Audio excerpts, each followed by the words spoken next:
So, Christy, when getting eyelash extensions, what is the best way to maintain them? To maintain them? Yeah. The most important time is the first 24 hours. So in the first 24 hours, the glue is setting. So you need to avoid getting them wet in the first 24 hours. So shower before you come, if you can. Try to wash your hair before you come if you can. Which we did. Nice. And then you want to avoid sweat and steam. So if you messed up and you need to have a body shower, you can, but try to like keep it quick. Don't let it get super steamy in there. And if you need to work out in the first 24 hours, you can, but maybe try not to make it like your big cardio day. Try to plan around that. But once those 24 hours are up, they're completely waterproof. Like then you're good to go. Then you can do whatever. They're not gonna. And you mentioned to me using oil-free cleansers, so oil-free on the eyelashes. And like I'm a rubber, so like when I wash my face, like I am rubbing it. So what can I do to like use pads or like be more gentle with the eye if I have eyeshadow on? Yeah, a trick that I do actually is if I have makeup on, I use a clean, fluffy makeup brush with makeup remover on it or water on it. And then you're able to like super like scrub in your eyes and that won't mess up the lashes. Because Q-tips can be tricky because if the fibers catch on the lash extensions, it'll pull them out. And same with like if you were to take like a cotton ball and rub straight over them, it would like completely catch on them and get fibers all over them. Okay. Yeah. And then even then, like if you don't have a brush, like a clean finger works too.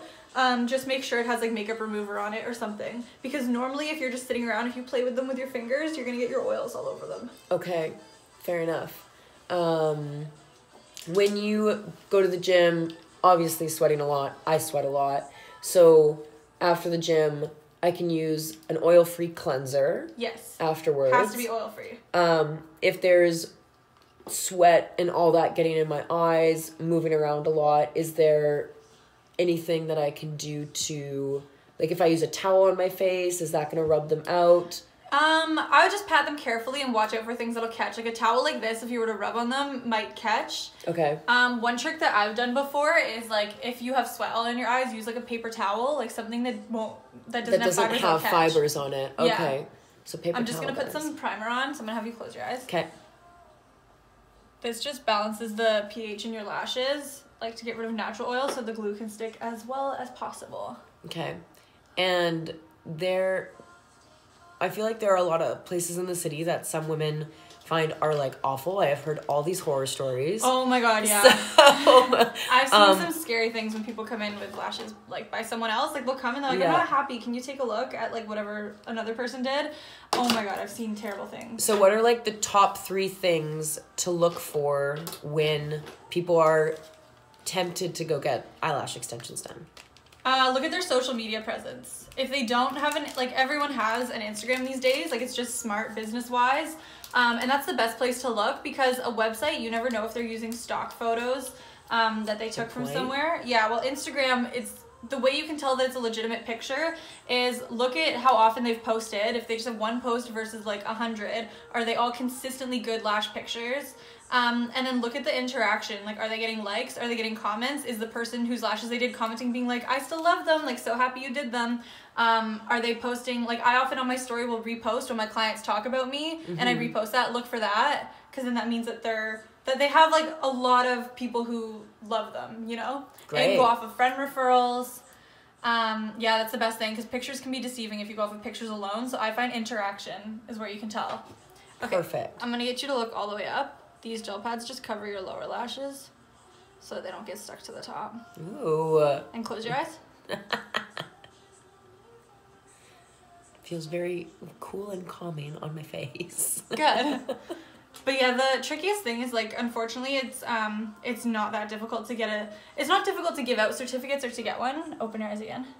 It's not that difficult to get a certificate or give out one. Like, I could technically just decide that I'm, close your eyes, training and just give someone a certificate. Oh. I will be doing training soon, but we're doing it like the proper way. Yeah. So what is the proper way? Like it's with the salon I used to work at. I'm going to be teaching a training. And we're like insurance is covering it. We're getting like legitimate certificates made, going through a course on like how to teach it. But like, a lot of places can just, like, put their name on a certificate and be like, okay, you're certified. Wow. And it's, like, it's often, like, just one day. So, and I mean, just because that's the certification process doesn't mean everyone's bad. It's kind of up to you to get better on your own. So watch out. Yeah, but yeah, if it's someone who just started doing eyelashes and they're literally like, oh, first set, like, $40, don't go there.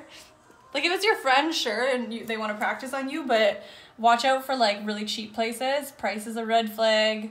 So what's, like, the average price for, like, good quality lashes that will last? On the low end, I would say $80. Okay. On the high end, oh my god, I've seen, like, $300. Like, they can go really high. And that probably is all based off of the product they're using, the glue. Exactly. Now, someone mentioned to me that what eyelash extensions are doing is they're being placed right at the root of your natural lash so that ideally they grow out with your natural lash. Is that true? Yes. Okay. Your eyelashes naturally grow long and then fall out and then a new one grows in, but you just never notice. Okay. So that's why, if done correctly, they're not damaging because your eyelashes were already doing this anyways. Great. Yeah. The way they can be damaging is if someone's not doing it properly and they clump like 5 together or something. Then as they're growing out, the ones that aren't ready to fall out yet will be pulled by the ones that are ready, and then you end up losing a lash prematurely, which one time is no big deal. But if you have it everywhere on your eyelash, that's an issue. Exactly. And if it's like repeatedly, like, you know how if you get the same area waxed for like years, eventually the hair doesn't grow back? Yeah. It's kind of like that. So, like, if you mess up and go somewhere bad one time, don't panic. Like, within a month, they'll grow back and they'll be okay. But if they're done properly, you should be able to get them for, like, years on end and nothing and no damage. Okay. Like, I've had my lashes done for years. Great. And I have girls that have been with me, like, since I started and never taken a break. And their eyelashes are fine. Because when done properly, that's how it should go. Yeah. Perfect. And how often should people get them filled? I recommend every 2 weeks. I personally go every 2 weeks. Some people like to go less. That's why I offer a bunch of different fills. A lot of lash artists will just have one fill and they're like, oh, you need to get this within 2 to 3 weeks or else it's a full set and that's it. I like to do a bunch of them because I have some people who like to come every even a week and a half and just get them touched up and always have them perfect. And then I have some people who I see once a month and they come in when they're like almost fully fallen out and like crazy looking. Mm-hmm. So, yeah, it depends what you want to do. I would recommend a regular fill every 2 to 3 weeks. Like 2.5 usually is good. Mm-hmm.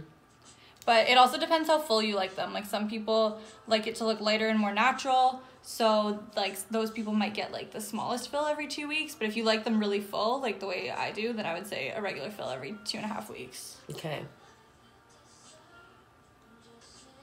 Very cool. It's kind of like nails. Yeah. Yeah, like, if you want to keep them looking good, then ideally 2-ish weeks. But if you don't really care, then... Now, when these start growing out, if I don't get a fill, am I going to look, like, lopsided in my eyes? As long as you're careful when you're sleeping and you don't, like, pick at them and stuff, they should fall out evenly. And so, as long as they fall out evenly, like, it's not too bad. Also, because you're going, like, a length that's fairly natural for you, it won't look like much. Like, mine are really long, so when mine start to fall out, I feel like I look insane because they're, like... so unrealistically long. But if you stick with something, like, the shorter you go, the longer you can get away without filling them. Like, looks wise. Because if you think about it, like, if they're short, the ends all end at a similar point, closer together, like closer to the base, so it gives the illusion of being fuller, while the longer they go, the further apart the ends spread. Like, usually I show people with my fingers, I know you have your eyes closed, but I usually show people with my fingers that, like, if it's short, they're all ending in one spot, and then the longer you go, the further apart. All the ends spread out, and then that's how you, yeah, that's why it looks less full the bigger you go. Okay.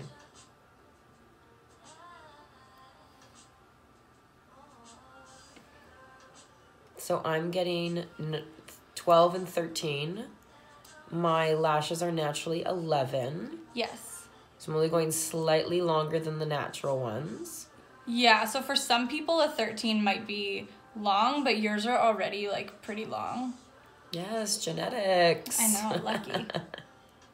So it'll look like I'm wearing mascara, and it'll be nice and full. I'm getting the full volume set with some feathering, which I've never heard of before, which is where you interchange longer and shorter pieces so that it looks more natural.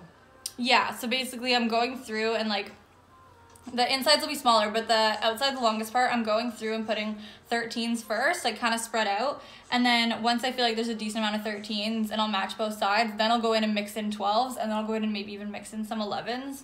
And then that way, like, because fake lashes all end at the same point, while real lashes do not. Your real lashes are all different lengths.